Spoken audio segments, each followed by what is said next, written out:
accuse God, the just God, of being unjust. They accuse him of character misconduct. And brothers and sisters, if you're not careful, Satan will cause you to accuse God of character misconduct, of going against his very nature and against his very name. God, I thought you loved me. But how can you love me when you allow me to go through what I'm now going through? So they levy these two accusations against God, and they begin to surmise that he is not a God worth waiting for. But I'm so excited that God always has proper representation. that God always has a remnant who will stand up in the midst of the courtroom and declare that God is just and that God does heal. He does know. He will make a way. So Isaiah steps forward and he says to them, why do you say, O Jacob, why do you keep declaring, O Israel, that my way is hid from the Lord? He says, in essence, have you not heard that the everlasting God, the Lord of the creator of the ends of the earth, that he faints not, neither does he grow weary? Don't you know that there is no searching of his understanding? His ways are not our ways, and that his thoughts are not our thoughts. Who are you to question his power? You need to know, Israel, that God has so much power that he graciously gives power to the faint without depleting his own powerful resources. That he has so much power, the vibrant, they shall faint and get weary, that young men shall utterly fall, but they that wait on the Lord shall renew their strength. They will mount up with wings as eagles. They shall run and not get weary. They shall walk and not faint. He helps them, he helps us to understand and appreciate that God is a God who is truly worth waiting for. He helps us to understand that God is a God worth waiting for because he alone provides his people guaranteed renewal of strength. He alone provides his people guaranteed renewal of strength if you wait on him. Isaiah proclaims, they that wait on the Lord shall renew their strength. If you wait on God, then strength is guaranteed. If you wait expectantly on God to show up, he will show up. And when he shows up, brothers and sisters, he will provide. Amen. He says it's a foregone conclusion that if you wait on him, he'll show up and he'll provide strength. It's a foregone conclusion, brothers and sisters, because when God shows up with his presence comes his power. You see, my brothers and sisters, God is El Shaddai. He's the Almighty God. He is the power generator from whence all other power receives its supply. He is, my brothers and sisters, the power generator. The stars in the sky that illuminate the night, they have to wait on God to receive their power to illuminate the night, because God is the power generator. The moon has to wait on God to receive its power to give her light, because God is the power generator. The sun that heats the day has to wait on God to generate that heat, because God alone is the power generator. When he shows up, his power shows up with him. And then so all you got to do is wait on God to show up, because when he shows up, his power shows up with him.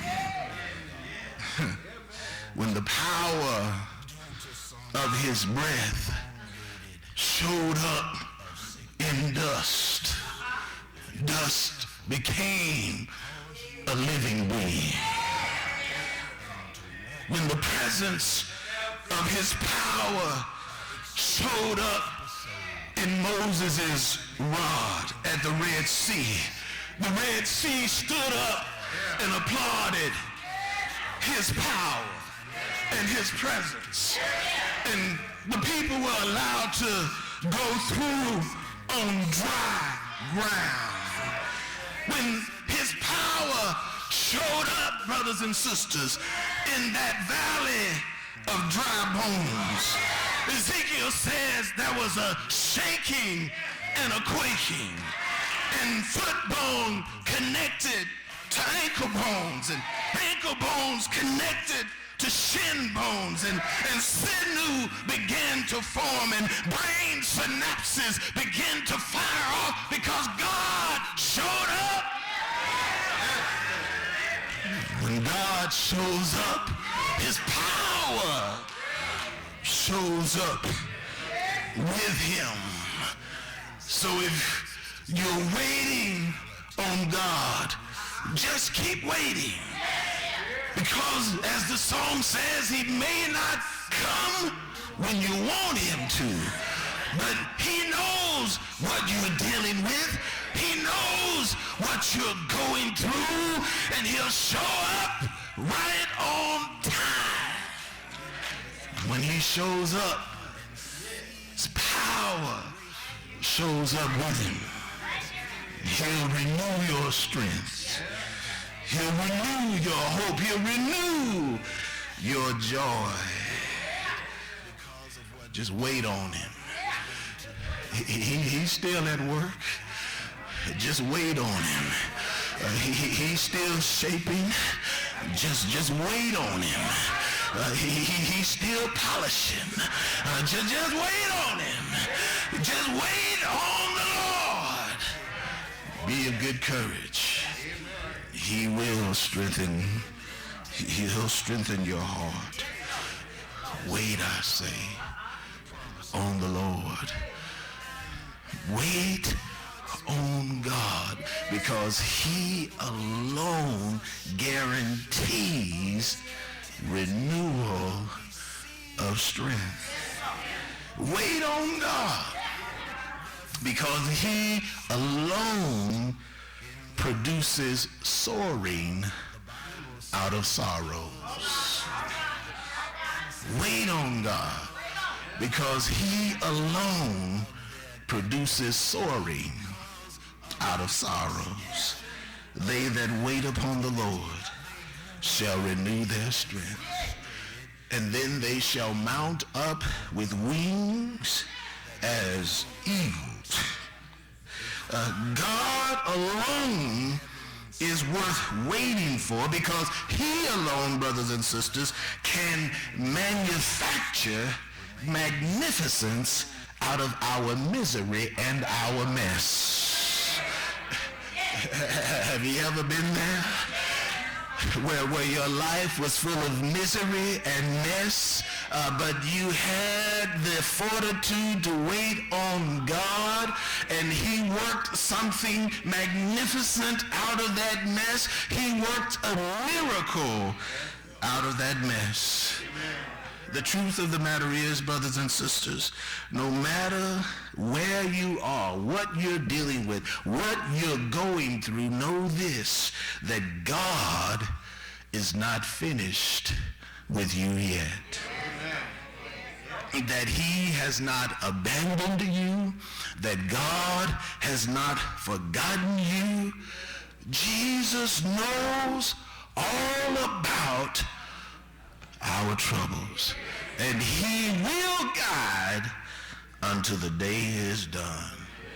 There's not a friend like the lowly Jesus. No, not one. Know that where you are, what you're dealing with, that God is still at work. That he is in the process of molding you and making you into the image of Christ, our Savior.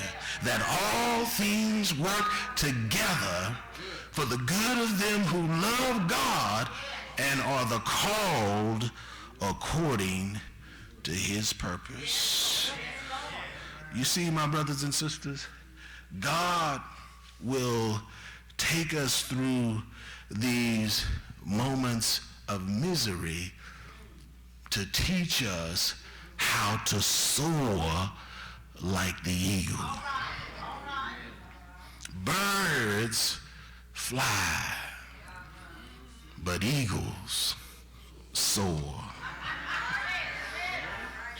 All kinds of birds can fly at lower altitudes, but eagles alone soar at high altitudes. Sparrows can fly, but eagles soar. Crows can fly, but eagles soar. Hummingbirds can fly, but eagles soar. Robins can fly, but eagles soar. Blue jays, they can fly, but eagles soar. Even buzzards can fly, but eagles alone can soar. All of those other birds that only fly, they still have to deal with the filth and the smog of everyday living, with the pollution of everyday life, because they can fly, but only eagles can soar.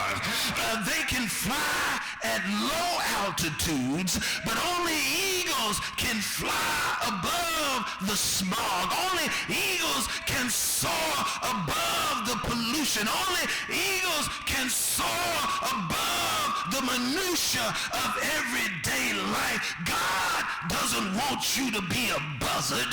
God has made you to be an eagle. God hasn't formed you to be a crow. God has formed you to be an eagle. God has not formed you to be a blue jay. God has formed you to be an eagle. God hasn't made you an ostrich. He hasn't made you a chicken. He's made you to be an eagle. He wants you to soar high above your situation, so that whatever comes against you, you're still able to give him glory. You're still able to lift his name. You're still able.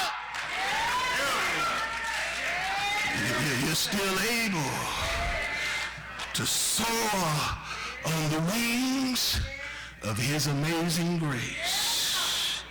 But brothers and sisters, in order to get us to move to higher altitudes, in order for our wings to be able to lift us higher, God has to take us through the crucible of adversity.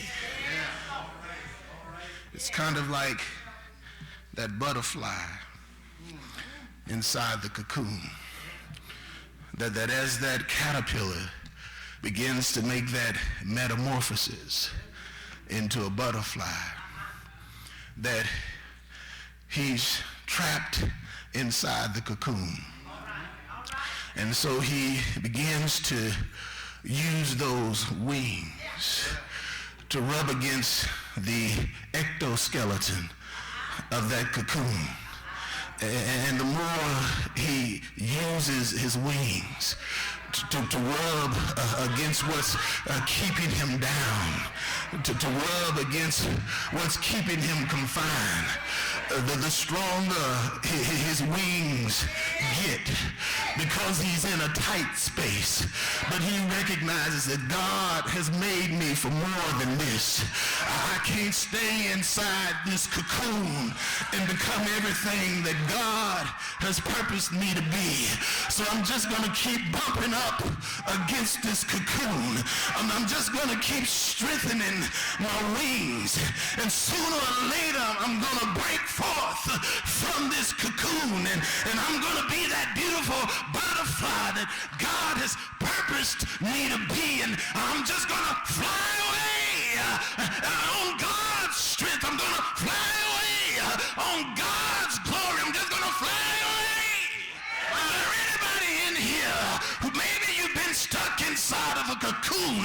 You've been going through some hard times. You've been dealing with some adversity. But you need to know that God has made you for greater than where you are now. Just keep on waiting.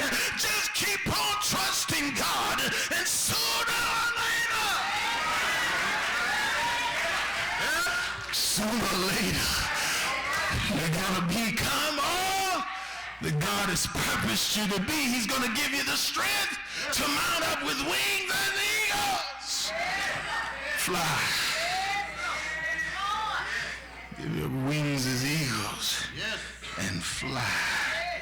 That he is able. He is able, brothers and sisters, to help you soar above your sorrows. That's the God that we serve. That he's the God who alone is able to guarantee the renewal of strength.